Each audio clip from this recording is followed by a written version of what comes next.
আমি হচ্ছে মেলায় কিনতে পাওয়া যাওয়া সেই খেলনার পুতুল। আমাকে যেভাবে ইচ্ছে সেভাবেই ব্যবহার করা যায়। আমাকে ইচ্ছে হলেই ভালোবাসা যায়, ভালোবাসি বলা যায়। আবার ইচ্ছে হলেই ভালোবাসি না বলে নির্দ্বিধায় ছুঁড়ে ফেলে রাখা যায় আবদ্ধ ঘরের এক কোণায়। আমার মাঝে এমন কিছু নেই যা দেখে কেউ একজন কাটিয়ে দিতে চাইবে বাকিটা জীবন।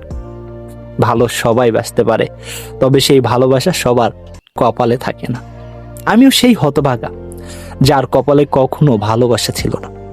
উনিকে বলে রাখতে জানলে থাকতে বাধ্য। এই কথাটা সম্পূর্ণ মিথ্যা। থেকে যাওয়ার ইচ্ছাটা থাকতে হয়। ইচ্ছা থাকলে যে কোনো অজুহাতেই থেকে যাওয়া যায়। অবশেষে আমার কোনো আফসোস নেই, আমার দুঃখ বা কষ্টের কিছুই হয় না, কারণ আমি হচ্ছে মেলায় কিনতে পাওয়া যাওয়া সেই খেলনার পুতুল। আমাকে যেভাবে ইচ্ছে সেভাবেই ব্যবহার করা যায়।